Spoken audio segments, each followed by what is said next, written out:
let's get on to right, wrong, really. Who wants to start with rights this week? I can start. I'm pretty excited about mine. So my favorite thing about it too is this right is that I've been seeing him on waiver wire lists, and I've been telling people since the offseason, and then once again like in week 6 before his return for Sean Bateman. He's still only owned in 29% of leagues, and I think this is actually your last chance. I feel like we said this a couple times, but personally, I say go grab him now. 6 targets in his first 2 games, and then 8 in his last game. It's only a matter of time before they like thoroughly unleash him. I feel like he's just now getting fully healthy, and they've been using him since then. So I just don't see why he's not rostered in 70 to 80% of leagues at this point, other than the fact he's a rookie and people don't know who he is. So go grab him if you can. If not, maybe trade for him, because I don't think he's really worth that much. He has a couple 11-point games, but I'm just excited about it. I'm excited a call went right on the watch. I've had some pretty good ones. I haven't really gloated about them, but I wanted to gloat on one of those. I like the Bateman call, man. He looks good. Mm-hmm. He's what that team needs, honestly. So, yeah. All right. So my right for the week is Mr. Patty Freiermuth, Pittsburgh Steelers tight end. I've been kind of banging the drum on this guy for a little bit here, and he has 3 touchdowns in the last 2 weeks. I think I told you guys to play him in daily last week. He would have gotten you 2 touchdowns if you did. He looks awesome.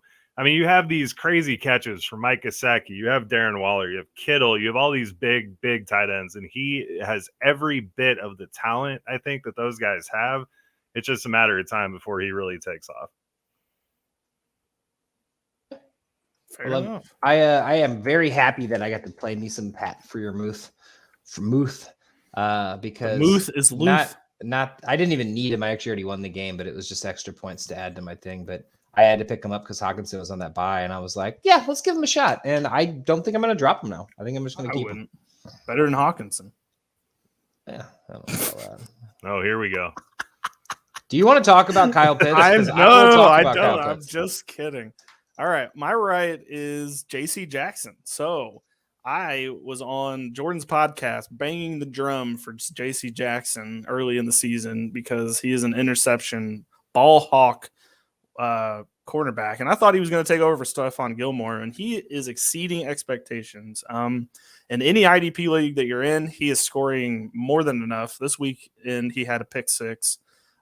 He just looks good, and I think that he is the rare cornerback that you can start in IDP and actually feel confident that he's going to get the amount of points you need from a non-safety. So I just think I'm going to take my victory lap on J.C. Jackson right now. Good one, man.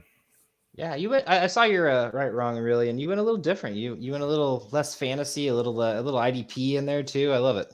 Yeah, I like touching all. I like touching all the in the bases. defense league with J.C. Jackson. Yes, the defense. And everyone else on your team. Yeah, and everyone else. I had an all-time week in the defensive league, and J.C. Jackson was one of those cornerstones for that team.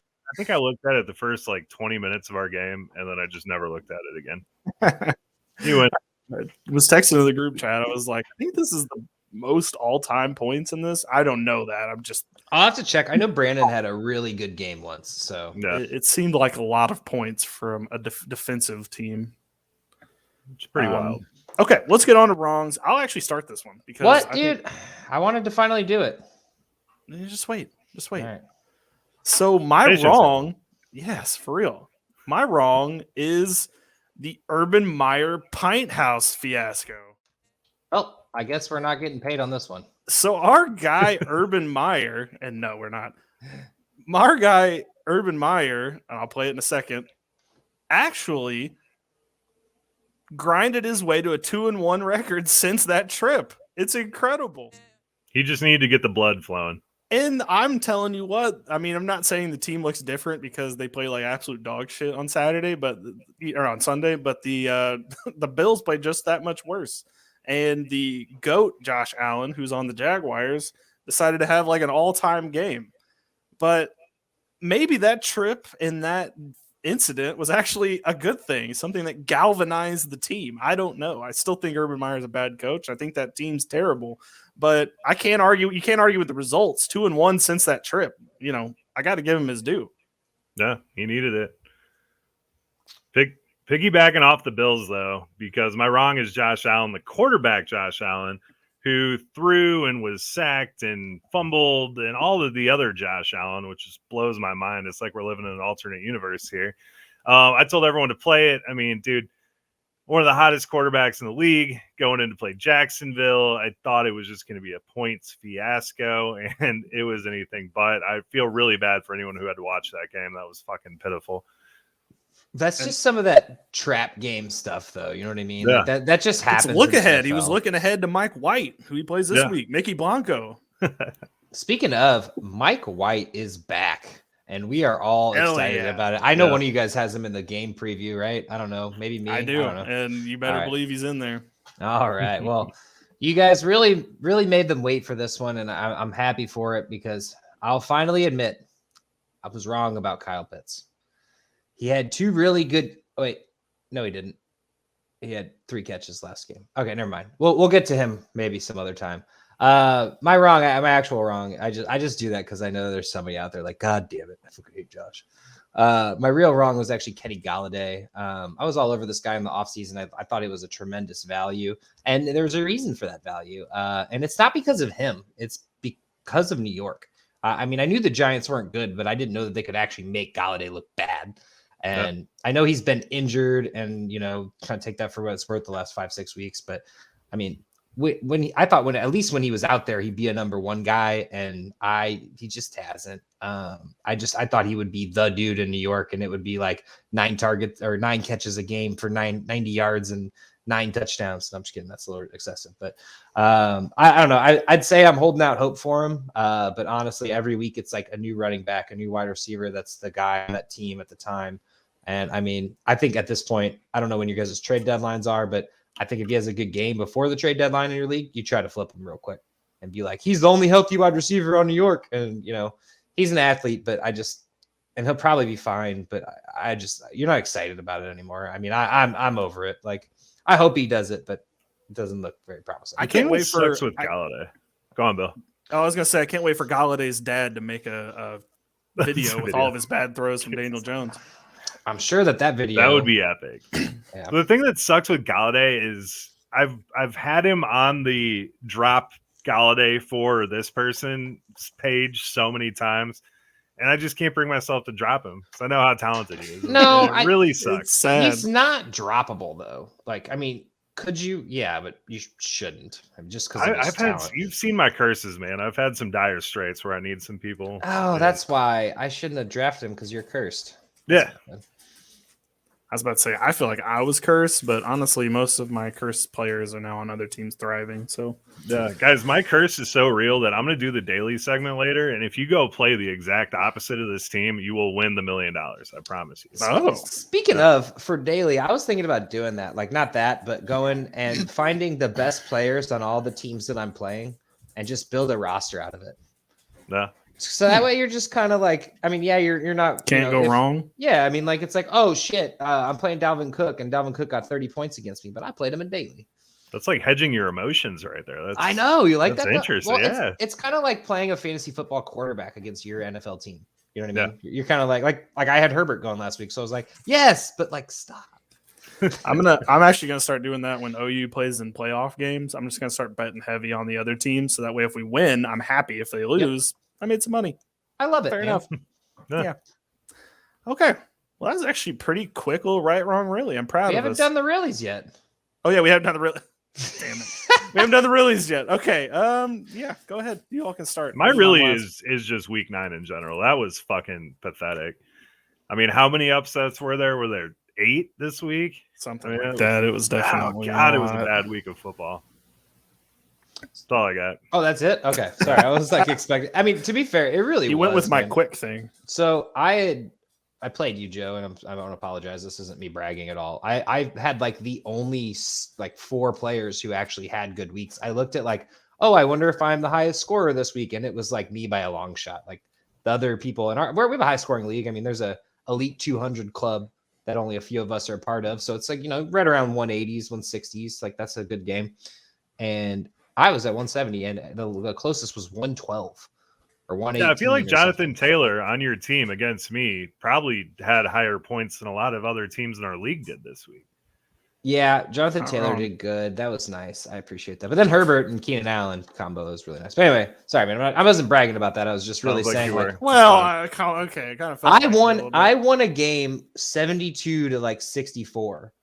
And it was, I mean, it's a lower scoring league, but like 100's the average. And I won that game. And it was just a silly week, man.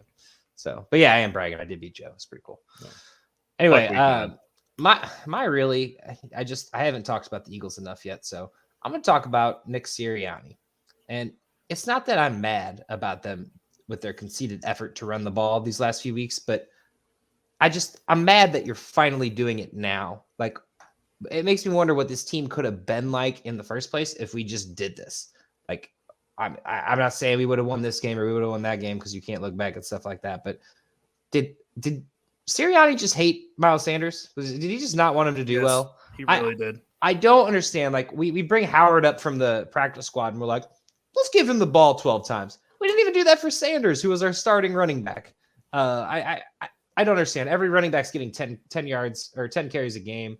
And I don't know, Sanders was averaging 5 yards per carry on like 8 a game. So I don't know, like, if that productivity was there, imagine 20 carries to Sanders right now, which is what I've been saying the whole year. But I don't know. This game in general, like, we look like an actual football team, at least against the Chargers, and running the ball. Obviously, we beat the Lions, which it's hard to really hang your hat on that. But honestly, like, at this point, every close game is just pushing us further and further out of playoff contention. And Billy, you're thinking they're already out, but you're actually wrong. Technically, we have the easiest 5-game stretch with Washington, New York, New York, New York, Washington. And Eagles never make anything easy. But being 3-6, that doesn't, any close game effectively kills our hopes at this point. And I was saying we needed to win 2 of these 3, which we lost to the Chargers. Denver just skunked the Cowboys. And I mean, then the Saints, which they're kind of a train wreck right now. So, I mean, I guess it's possible, but I don't know. It's the whole thing. So you all don't want to be in the playoffs. Like, stop. You all need to get a high draft pick. I do. And man, underdogs, bro. Underdogs, bro. We got 3 draft picks, man. We're fine. Yeah, but I don't know. I feel like you want higher draft picks than we did that shit last year. We did it all to get Devonta Smith. Now we got 3 draft picks. We're gonna pick other people. Okay, you need more than him, but all right, anyway, it's the moral of the story here is what would have happened if we could have ran the fucking ball the whole year. Yeah.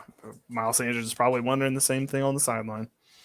Okay, my really is Joe Burrow. So I think he was kind of a really good play in DFS this past week against Cleveland, where Cleveland has been horrible in the secondary. I did too.